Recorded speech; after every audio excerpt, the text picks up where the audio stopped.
Here we are, guys, 10 years into Lavendaire. Officially 10 years ago, April 30th, 2014, I posted my first video on this channel. I actually posted 2 videos that day. One was introducing Lavendaire and why I started this channel, and then the first real video that I posted was how to stop caring about what others think of you. It's quite incredible how much has changed in the past 10 years, how much I've changed in the past 10 years, how much I've learned, how much I've grown. But at the same time, I still remember being that version of myself in 2014.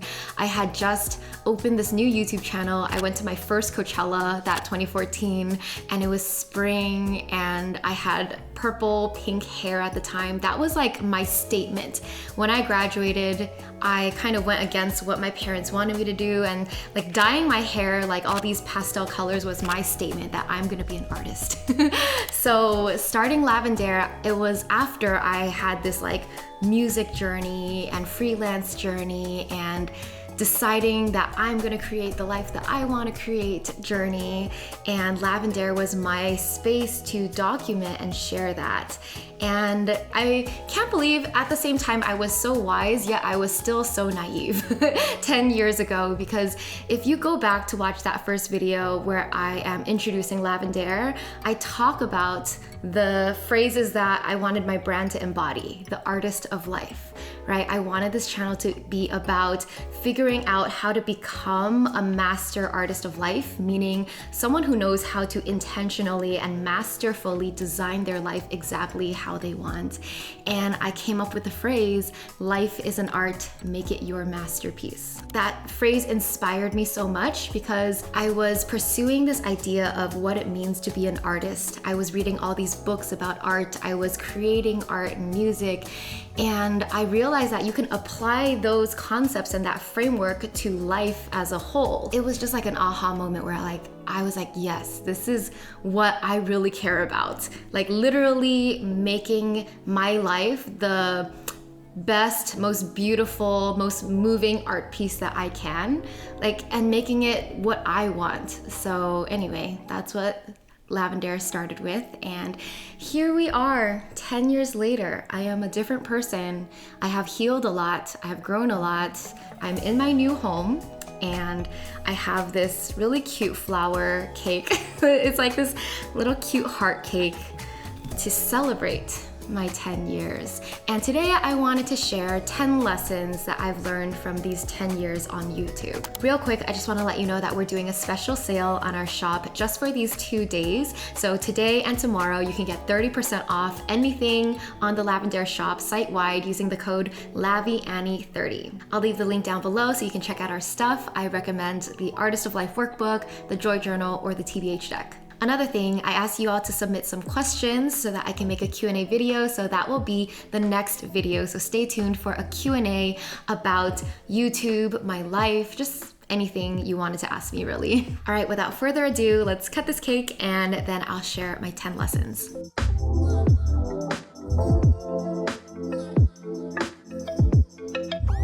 So I actually got a lemon cake with lavender buttercream on the outside and custard on the inside. I saw lavender on the menu and I was like, I need to put that.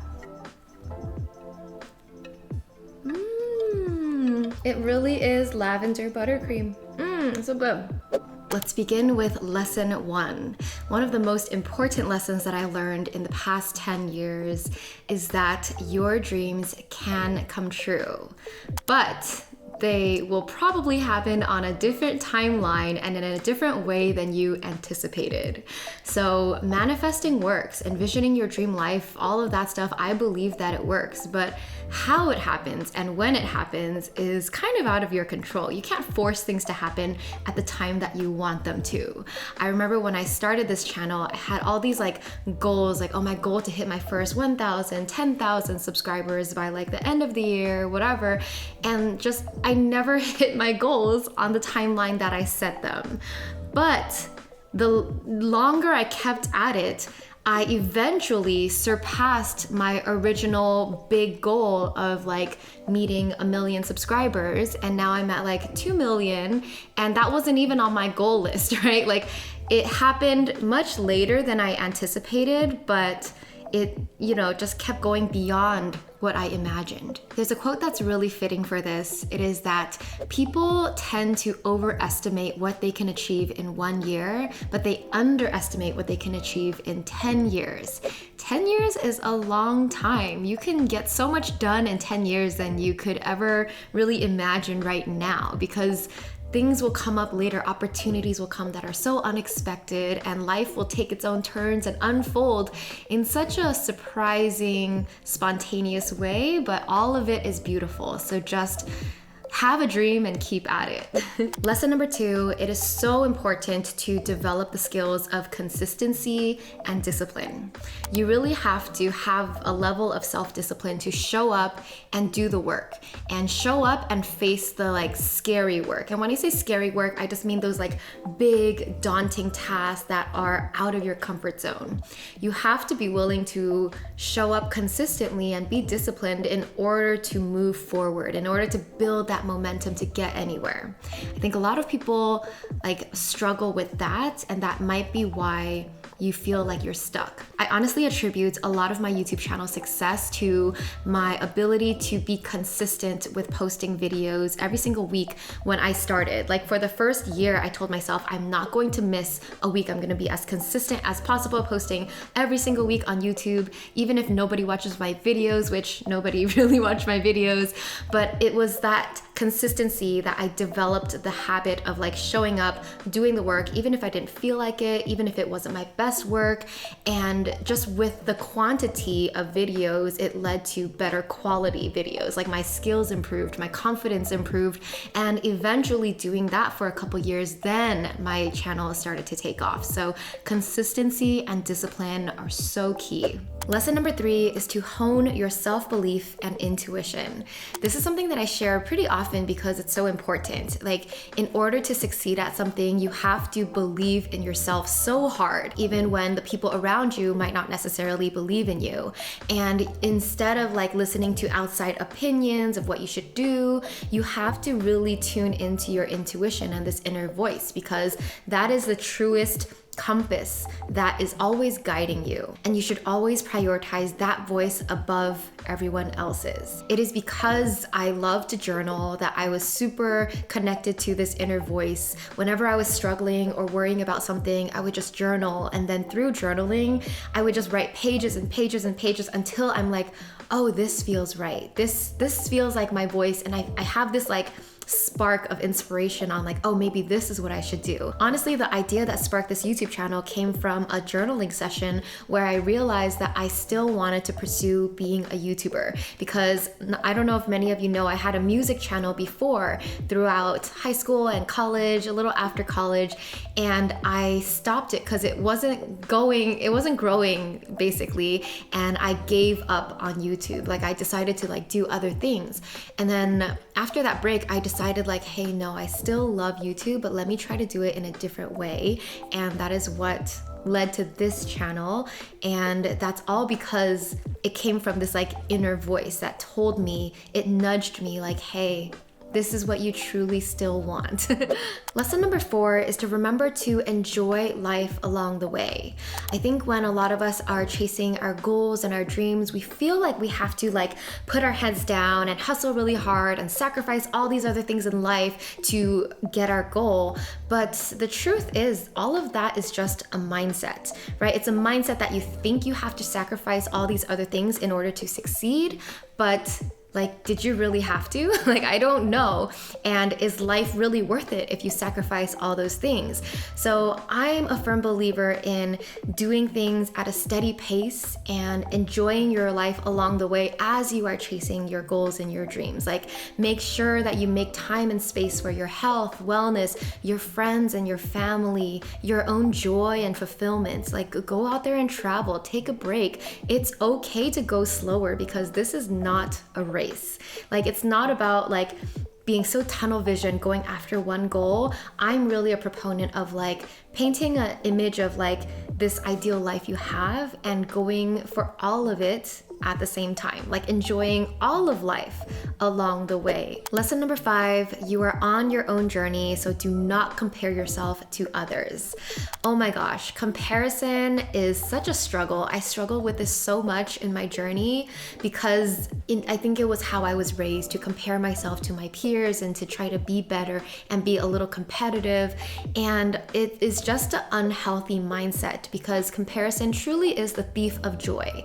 I recognize through this path that I am unique, you are unique. We all have a unique light and we all have a unique way of doing things, a unique way to express ourselves and our creativity, and all of it is needed, right? We can all bring something different to the table. And once you can truly embrace who you are for your own unique worth, then you realize you don't need to compare yourself to others.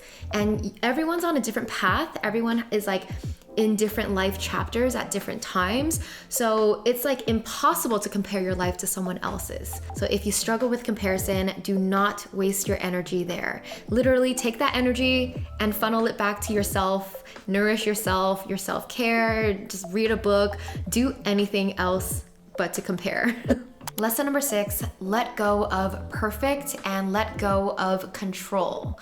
So much suffering and struggle and anxiety is because you want things to go right. You want things to unfold and happen perfectly. You want to appear perfectly. You want to be liked. Like all of that doesn't matter. Like it just brings you stress. Also, letting go of control is a big one because it's similar to the perfectionism. We have this tendency to want to control outcomes and control events and control how other people perceive us. And all of that is just a waste of our energy because some things are just out of our control. The universe is gonna happen, it's gonna unfold in a way that I can't predict. Other people are gonna have opinions and emotions that I can't control because that's them. So why do I waste time trying to control everything and trying to make everything perfect? So once you embrace letting go of the things you cannot control and simply just do your best with all the things that you can control, also embracing that even those can go wrong and that's okay. So I think that's just a big lesson in life that has allowed my heart to feel more free, is to release that need for perfection and release the need to control everything. Lesson number 7, the path is laid with ups and downs, so stop identifying with external results. This one is pretty deep because I don't think people recognize that they identify with the external results of their work. They feel good when they get a success. They feel bad when they get a failure. In the journey of social media, influencers feel great when the numbers are up. They feel bad when the numbers are down. And your emotions are just riding the roller coaster of the algorithm's response to your work. And it's just like a very unhealthy thing for your mental well-being. So instead of tying your identity and tying your worth with all of those external results, understand that life is just a bunch of ups and downs, and you don't have to let yourself like get brought onto the roller coaster. You can understand that this too shall pass. Sometimes there will be good times and sometimes there will be low times. In the good times, that too shall pass. In the low times, that too shall pass. So don't worry about it. It's gonna be over pretty soon anyway. So realizing that has helped me find a more centered inner peace, an inner peace that is rooted deeper within, that is not like so tied to all this external drama going on. Like whether things are good or whether things are like hectic and chaotic on the outside, it's just the wave of life. I'm just at this point of the roller coaster, this point of the wave, this too shall pass. It has nothing to do with me in terms of my worth. And so that helps my mental and emotional well-being stay more stable. Lesson number 8, it's not so much about the results or the end goal. It's really about the process and the journey getting there. I know people say this all the time, like enjoy the journey, enjoy the process, but I hope that you understand why. Is that once you reach the end goal, it is just a moment in time that will pass, right? So if you are working so hard and you're not paying attention to your life in the process of getting somewhere and you're living for that future moment, like once you get to that moment, it'll pass and then you'll be like, okay, what the heck? Like what next? Like you basically didn't pay attention to that journey getting there, and you didn't appreciate the journey getting there, because that is where life happens. Like, it's not that point in time, it's the whole journey that is your life. Like, yes, it is cool to set a goal and achieve that goal. Like, great, good for you. But I actually argue that it is far more important, not the goal itself, but who you became as you pursued that goal. It was the journey of your growth, the journey of the life experiences that you gained, all of that learning that like allowed you to reach that goal. Do you know what I mean? Like, we set these goals and we think that's the end goal, but it's not really what's important. What's important is who we become and how we change and how we grow in the pursuit of that ideal. And so in that way, like, you don't have to look at failures as failures, because like, even if you failed at the goal in the like concrete sense, like, you went through so much, you learned so much, you gained so much experience, and that experience can never be taken away. It adds to your character, it adds to your value. And I think that's really cool. It's like a road trip where it's not really about the destination. Like, yes, the destination is cool, but it's about like enjoying the scenery and all the experiences that you have along the way of that road trip. Lesson number 9 is the energy you put into something matters. And this is especially true for artists, creatives, and leaders. So when you're creating something, you want to create it from like a positive, inspired, bright energy. You don't want to create something out of frustration, obligation, like, you know, negative energy, because I think that shows up in the work. People can tell, or your work is just not going to be its best. Also, as a leader, the energy at which you show up matters. Like, your team can feel it. So it's important to know how to like hone the best version of your energy and then show up as that version of yourself. And that shows up in like meetings, communication, how you operate, because people see you and they feel that energy, and everything trickles down from the leader. Like, if the leader has blah energy or frustration or anger, whatever it is, like, it trickles down to the rest of the team and the rest of the business. So take care of your energy and make sure you know how to do the practices to get your energy right before you show up to do work. So for me, in terms of like creating, I always make sure I create from like a positive, inspired place. Like, if I'm not feeling good, I'm not going to force myself to create. And I know the practices that make me feel better. Go out for a walk, journal, meditate, do yoga, just do all the things to make sure I feel good, my body feels good, my energy is good, so that I could show up as my best self. Lesson number 10 is resilience. Keep going, just keep moving, keep making progress no matter what, no matter how hard it gets. Believe that it is going to go right for you if you just keep trying, if you just keep fine-tuning and learning.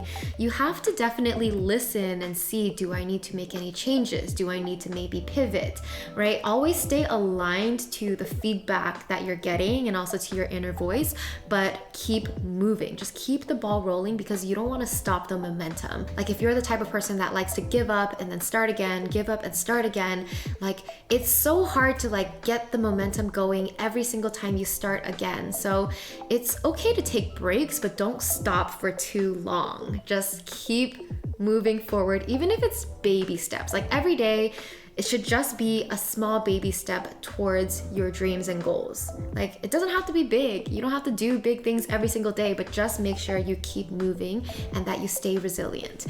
Things will get hard, you know, but if you fall down, make sure you give yourself a pep talk and get back up. That's the only way you're going to succeed, because if you let yourself stay down for too long, then you're defeated, and it's going to be even harder to make yourself get back up after that. So forgive yourself as fast as you can. Like, whenever there's a mistake or if you failed in something, just forgive yourself, be compassionate with yourself, and then keep going. That is resilience. If you just keep going and you have that resilience, you're unstoppable. That's just the physics of it. I hope you enjoyed my lessons today. I want to know, what is your favorite lesson that you've learned from Lavendaire of all time? Comment down below your favorite lesson. It could be a lesson, it could be a habit or a tip or an affirmation. Through your experience, I'd love to know what has been your favorite or most impactful lesson that you've learned. All right, sending you so much love, and I hope to catch you in the next video, which will be the Q&A, and I will continue finishing this slice of cake. All right, see you in the next one. Bye.